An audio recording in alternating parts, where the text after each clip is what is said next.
Cerita dibuka di malam hari, diperlihatkannya sekelompok party taring naga api yang lagi bertarung dengan monster serigala besar.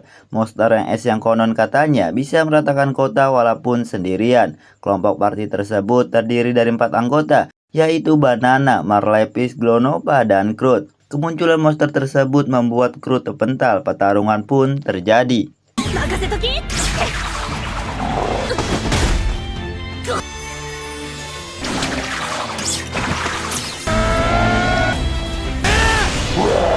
Kemenangan mereka membuat warga jadi senang dan party mereka dikenal sebagai party pahlawan. Lalu beberapa saat kemudian Groot dipecat, dikeluarkan dari taring naga api karena dianggap beban dan tidak berguna sama sekali. Mereka ingin merekrut penyihir untuk memperkuat partinya. Groot yang tidak bisa melakukan apapun dengan keputusan mereka, ia harus menerima hal itu.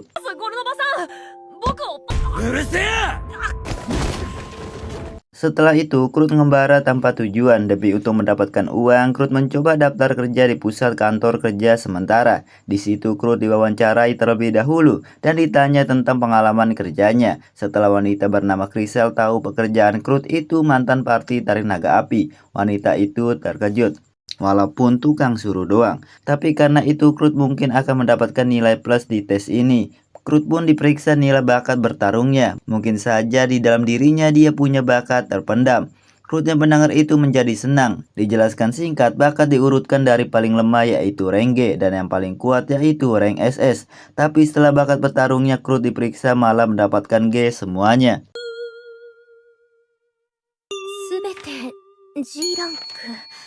Karena bakat bertarung Groot tidak ada yang mencolok, jadi tempat itu tidak menyediakan pekerjaan yang cocok untuk Groot. Groot pun menjadi kecewa. Namun Crystal menyuruh Groot untuk tenang, karena masih ada pemeriksaan bakat lain seperti pandai besi atau alkamis. Tapi karena inspekturnya lagi ada kesibukan, Groot harus menunggu seminggu untuk tes bakat itu.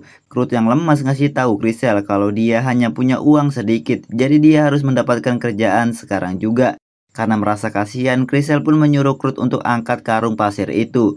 Setelah Groot mencoba angkat karung tersebut, entah apa yang terjadi, energi sihir Groot diserap oleh karung itu. Groot yang mencoba mengangkatnya keberatan, tapi itu udah cukup. Crystal hanya mengetes Groot doang. Dengan kekuatan segitu, Groot mungkin bisa menjadi tukang kuli. Kebetulan di kota perbatasan wilayah Maghrab, Taikon lagi membutuhkan seorang kuli untuk benerin tembok kota. Crystal menawarkan Groot apakah mau bekerja di sana atau tidak. Groot dengan sangat senang menerima pekerjaan itu. Setelah surat rekomendasinya selesai, Groot tiba di tempat kerja. Maghrab pun membaca surat tersebut. Tapi dia merasa ragu dengan penampilan Groot apakah bisa bekerja di sini atau tidak. Namun karena tempat itu lagi butuh tenaga kerja, Maghrab terpaksa menerima Groot di situ. Groot disuruh untuk benerin temboknya menggunakan semen yang udah disediakan. Groot berpikir apakah dia tidak perlu mengalirkan sihirnya ke semen itu agar temboknya semakin kokoh. Dia pun mencoba bertanya, tapi nggak dibolehin. Maghrab akan kembali dalam waktu 3 jam dan Groot disuruh untuk mengerjakan pekerjaannya minimal setengah gentong semen itu udah terpakai. Setelah Maghrab pergi, Groot heran kenapa Maghrab tidak menjelaskan tentang pencampuran energi sihir. Groot menganggapan mungkin itu udah pengetahuan umum, jadi tak perlu dijelaskan lagi. Singkat cerita, 3 jam berlalu. Maghrab kembali dan terkejut semua tembok itu udah beres semuanya.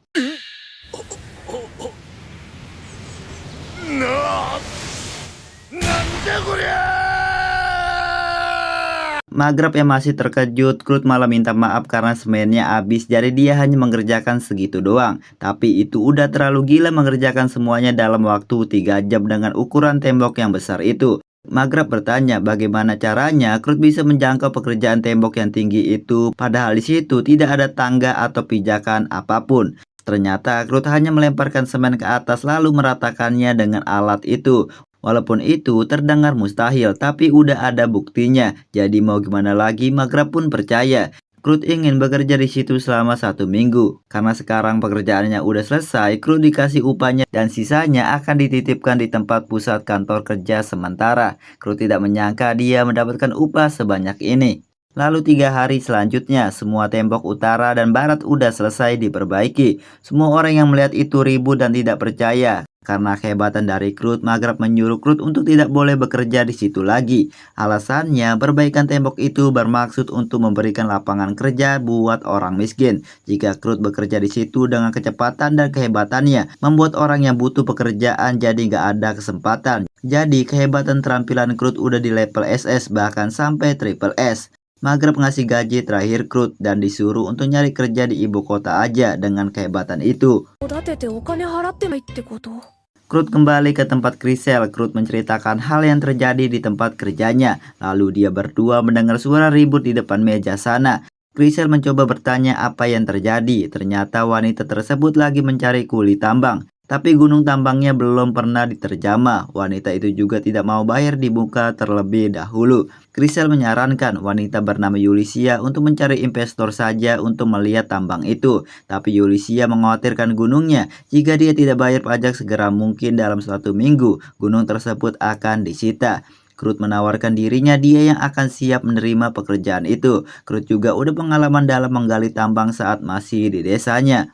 Krisel meyakinkan Krut apakah yakin mau menerima pekerjaan itu padahal upahnya masih belum jelas. Namun Yulisia meremehkan Krut. Dia nggak mau orang yang terlihat lemah dan kayak anak kecil gitu. Dia ingin mencari orang yang kekar. Tapi jika Yulisia ingin mencari orang seperti itu, setidaknya Yulisia harus menyiapkan 10 koin emas. Ya karena tidak punya pilihan lain, Krut diterima Yulisia. Krut pun disuruh ikut dengan dia. Teman kerja Krisel ngasih data uang Krut yang bekerja di kulit tambang Maghrab waktu itu. Krisel pun terkejut uang gaji Krut sebesar itu.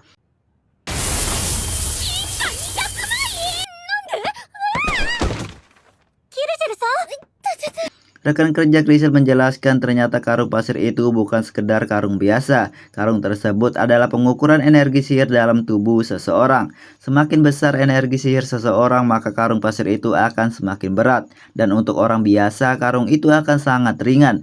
Dan untuk sekarang, baru tingkat kerajaan saja yang baru bisa dipakai energi sihirnya. Krisel mencoba mengangkat karung pasir itu.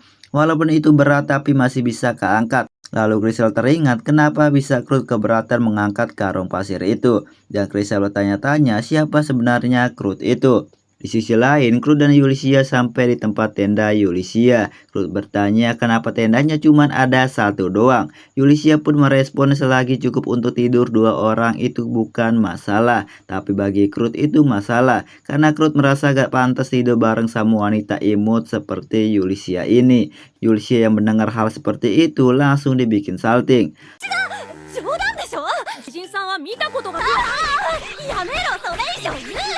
Setelah itu Yulisia ngasih makanan kentang rebus. Krut merasa senang karena udah lama sekali dia tidak makan masakan orang lain. Krut juga sangat senang bisa makan bersama-sama seseorang. Karena mantan partinya dulu menolak Krut untuk makan bersama. Di malam harinya pas tidur, Krut terkejut dengan penampilan dari Yulisia hanya menggunakan pakaian dalam doang. Krut pun memutuskan untuk keluar dari tenda sebagai pria sejati. Sebenarnya Yulisia hanya mengetes Krut apakah Krut akan menyerang Yulisia saat keadaan tidur atau tidak. Dan ternyata tidak, Krut adalah orang baik. Keesokan harinya terlihat Krut yang lagi tidur di bawah pohon. Yulisia juga terkejut kancing bajunya udah dibenerin oleh Krut. Lalu mereka akan pergi untuk menggali tambang. Tapi Krut bertanya apakah Yulisia udah tahu titik tempat penggaliannya. Kata Yulisia dia tidak tahu tempatnya. Yang penting gali dulu di area paling dekat. Namun kata Krut biji tambang tidak akan muncul di tempat sembarangan. Krut pun mengajak Yulisia ke tempat sesuatu. Setelah sampai, Krut menunjukkan batu yang di dalamnya terdapat banyak kristal. Kristal tersebut setara dengan 3 koin emas. Yulisia pun kaget tidak menyangka baru mulai udah mendapatkan sepertiga dari target 10 koin emas. Singkat cerita, Krut berhasil mendapatkan banyak kristal. Krut ngasih tahu kalau kristal mentah ini tidak dapat dijual dengan harga yang tinggi. Jadi mereka harus menjadikannya menjadi kristal sihir terlebih dahulu, baru dijual dengan harga yang tinggi. Lalu dalam sekejap Krut menjadikan kristal mentah menjadi kristal sihir. Tentunya Yulisia kaget karena perajin sihir yang dapat menciptakan kristal sihir dikerjakan ini kurang dari 10. Dan ditambah lagi mereka membutuhkan waktu 1 jam untuk mengubah itu. Krut yang polos malah tidak sadar dengan kemampuannya. Sorenya Yulisia akan pergi menjual kristal sihir itu. Dan sedangkan Krut akan tetap di situ. Karena Krut ada yang harus dikerjakannya di situ.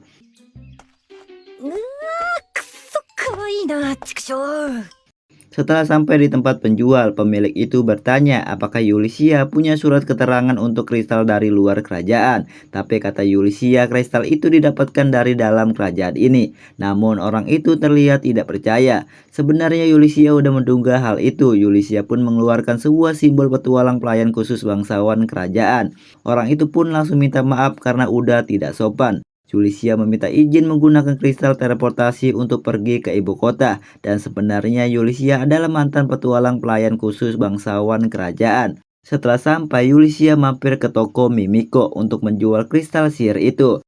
Mimiko pun mencoba melihatnya, katanya kristal itu sihirnya sama samar dan mungkin harganya nggak akan mahal. Tapi Mimiko merasakan ada yang aneh setelah melihat dengan teliti. Dia pun mencoba ke dalam dan periksa lagi. Singkatnya, setelah diperiksa, Mimiko bersedia akan membayar satu butir kristal sihir itu dengan harga 10 koin emas.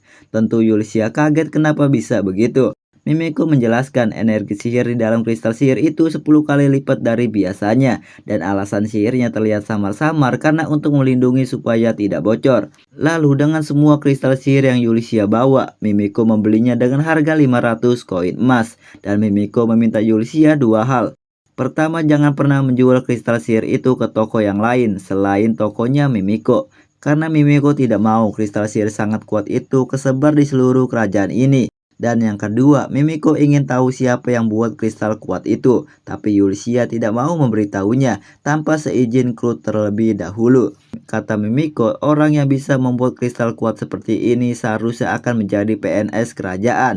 Mimiko memaksa Yulisia karena ini sebuah perintah langsung dari penyihir kerajaan yang statusnya setara Piskon, dan Mimiko meminta Yulisia untuk ngasih tahu orang yang buat kristal itu, yaitu Krut. Jika menggunakan kemampuannya itu, Krut bisa menjabat sebagai kepala laboratorium sihir kerajaan dengan gelar Baron, dan juga bisa kesempatan menjadi Piskon atas izin raja secara langsung. Setelah pergi dari tempat Mimiko, Yulisia kaget dan tidak menyangka dia bisa mendapatkan 500 koin emas dalam waktu sehari, dan dia juga gak percaya Krut ditawarkan menjadi bangsawan.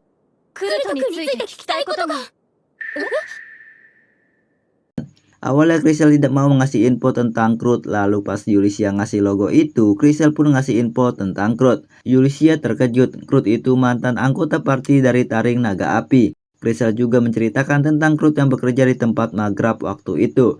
Yulisia meminta tolong ke Crystal untuk simpan uang 499 koin ini di rekening Krut, dan Yulisia hanya mengambil satu koin emas doang.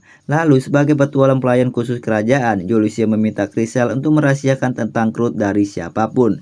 Besok paginya, Yulisia kembali terkejut melihat tendanya berubah menjadi rumah dalam satu malam. ユーリシアさんが町に行っている間にどう思う？じゃないんですか？そんなのよくあるはずない。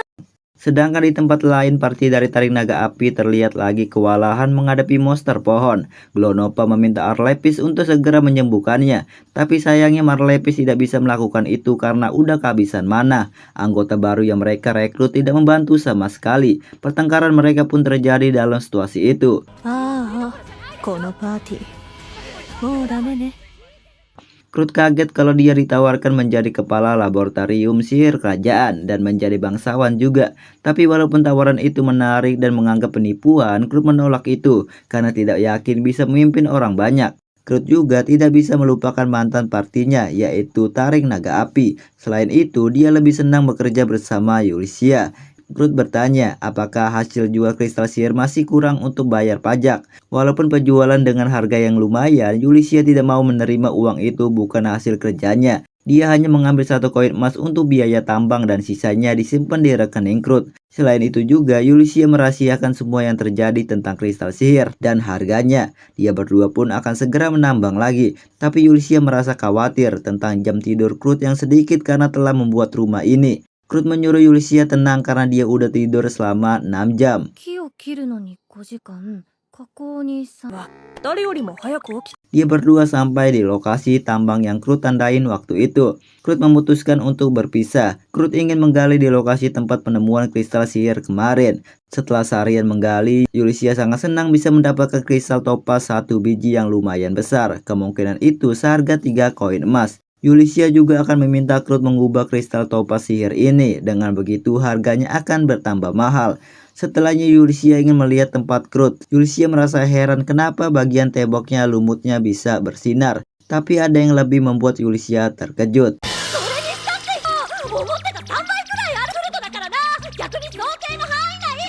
Dengan hasil tambang yang Groot kerjakan seharian ini, Groot hanya mendapatkan batu-batuan dan menganggap batu yang indah itu tidak berharga. Namun setelah dilihat lagi, Ulysses sadar kalau batu tersebut adalah mithril. Ulysses pun kaget karena batu itu lebih berharga daripada emas maupun platinum. Ditambah lagi jumlahnya sangat banyak sekali. Groot yang mendengar itu tidak menyangka di kerajaan ini batu mithril sangat berharga, padahal di desanya tidak ada nilainya sama sekali. Ulysses juga kembali terkejut. Groot berhasil mendapatkan biji orichalcum, biji legendaris yang dikenal sebagai logam para dewa. Ulysses berkata tidak menyangka hal seperti itu ada di gunung ini. Namun Groot menjelaskan kalau biji orichalcum bisa ditemukan dimanapun, asal bisa menggali sedalam 7 meter. 危ないので埋めておきました。8時間で埋め戻しまでね。もう驚かないけどね。そっか。山、貫通し。 Setelah Groot menyelesaikan tambang dalam waktu 2 hari, Groot kembali ke kota. Karena pekerjaan tambang Groot, terowongan tersebut tembus dari kota Sumaela sampai Lot Taikon. Dan Ulysses telah menginginkan anggota serikat pedagang melewati tempat itu. Saat lagi berjalan, Groot bertemu kembali dengan Banana. Dia ngasih tahu Groot kalau dirinya udah keluar dari party taring naga api. Bandana sedikit cerita awalnya. Saat berada di tempat makan, Glonoppa membuat kekacauan dan kabur dan gak mau bayar karena makanannya gak enak. Glonoppa juga menyuruh Bandana untuk memujuk Groot untuk masuk kembali ke partinya dengan cara apapun itu. Mengerti hal itu, Bandana langsung pergi dengan membawa kristal sihir teleportasi. Semenjak saat itu, Glonoppa menjadi buronan. Bandana bertanya kenapa Groot itu terobsesi dengan party taring naga api. Alasannya adalah Glonoppa pernah menyelamatkan Groot dan juga Groot sangat mengagumi Glonoppa. Karena sekarang tujuan Groot ingin pergi ke tempat Crystal untuk mencari kerja, Bandana ngasih kerjaan ke Groot, yang dimana di tempat workshop kenalan Banana lagi butuh orang yang mau bekerja di sana. 頑張ります。気ぃつけてね。やれやれ。大賢者の弟子も楽。 Secara singkat dijelaskan, workshop atau dikenal sebagai bengkel yang biasanya membuat dan menjual ramuan, pedang sihir, alat sihir, dan yang lainnya. Pemimpin dari tempat itu dikenal sebagai Meister yang kedudukannya setara Piskon. Setelah sampai tujuan, Groot disambut oleh elf bernama Michelle, seorang asisten dari Meister. Setelah keduanya saling berkenalan, Groot disuruh masuk. Ketika udah di dalam, Groot merasa kebauan melihat tempat tersebut sangat berantakan. Tempat itu tidak pernah dibersihkan selama 3 minggu. Tujuan Groot disuruh untuk datang ke tempat tersebut untuk membersihkan sampah itu dan merapikannya. Singkatnya, Groot berhasil membersihkan tempat itu dengan sangat sempurna. Karena bingung harus mengerjakan apa lagi, Groot pergi mencari Michelle, lalu tidak sengaja masuk ke tempat wanita bernama Lise. Groot nampak terkejut melihat lambang kutukan dari tubuh Lise. Groot pun meminta izin untuk melihat dan menyentuhnya. Setelah dilihat dan disentuh, Lise tidak terlihat kesakitan saking parahnya. Tapi tiba-tiba,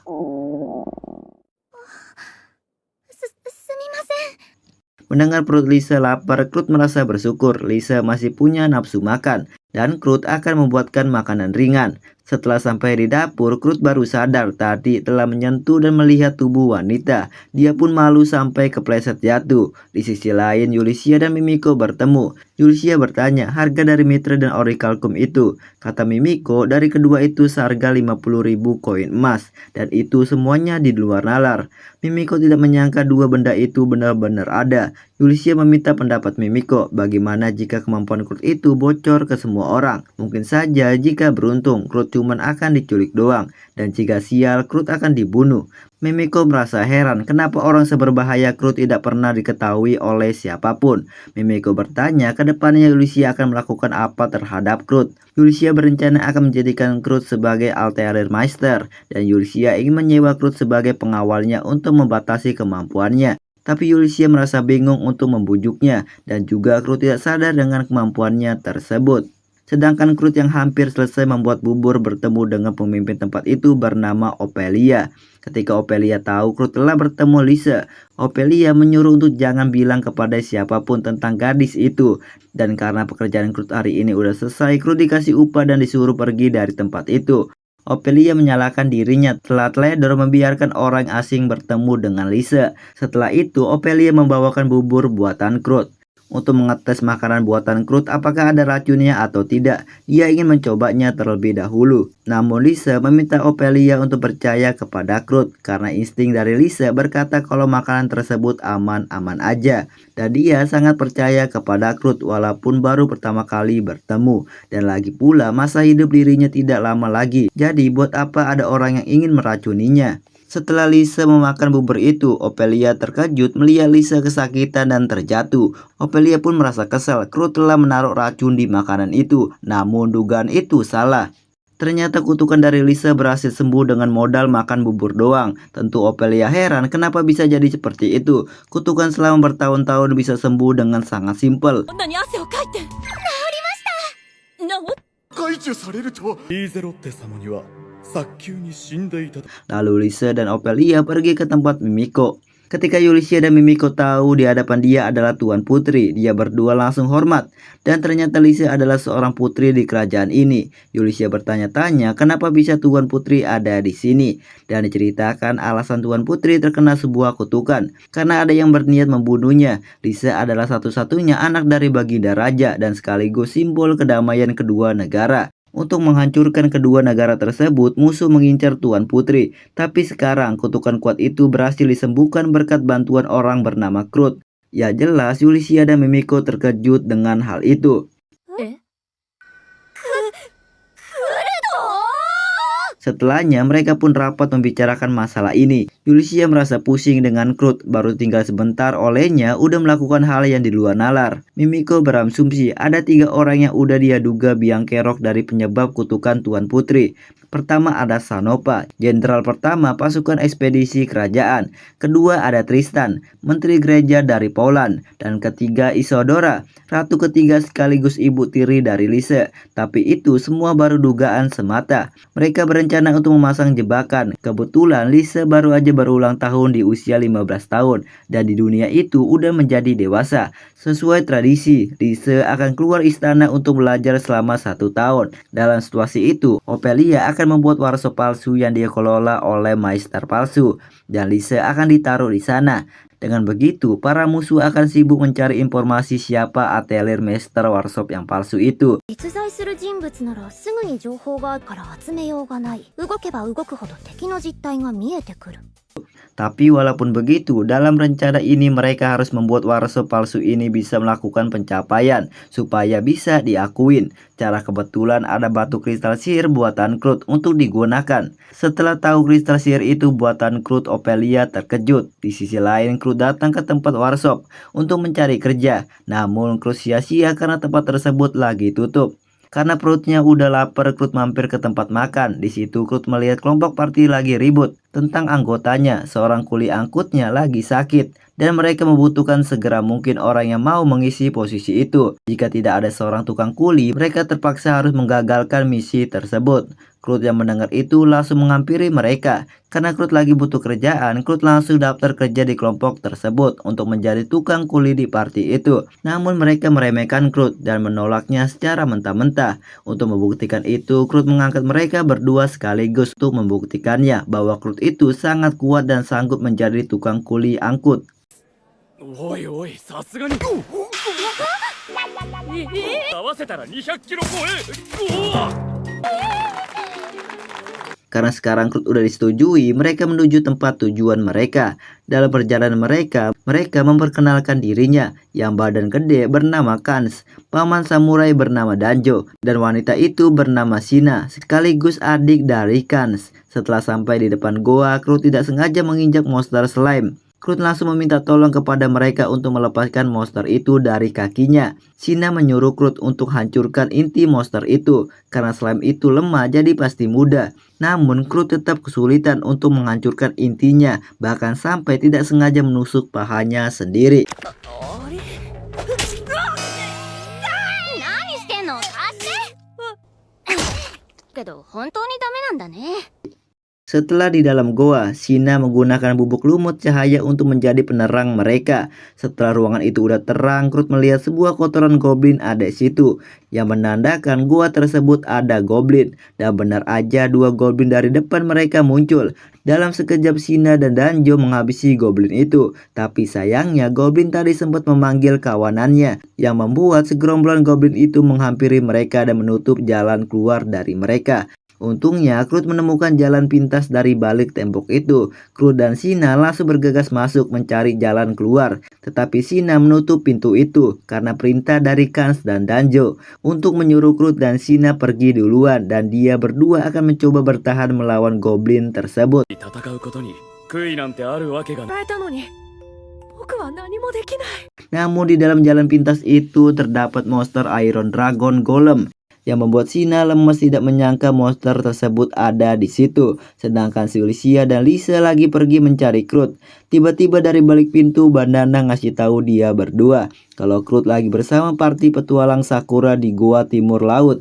Ulisha langsung mencari siapa orang itu, namun Bandana udah nggak ada. Ulisha dan Lisa langsung bergegas ke sana. Singkat cerita dia berdua sampai di gua tersebut. Lisa langsung menggunakan sihir penguat indranya untuk mencari Groot, dan dia melihat Kans dan Danjo yang berjuang melawan goblin. Dengan bantuan sihir power up dari Lisa, Ulisha langsung dengan cepat membantu Kans dan Danjo. Sedangkan di dalam, Groot dan Shina masih bingung harus melakukan apa dalam situasi itu. Shina minta maaf harus menyeret Groot dalam situasi ini, namun Groot berpikir positif menenangkan Shina kalau kita pasti akan keluar dari tempat ini. Groot dengan sangat pede akan melawan semua monster itu sendirian. Dengan tusukan demi tusukan Groot lancarkan, yang membuat Groot berhasil mengalahkan monster Iron Dragon Golem tersebut. まずは尻尾よっ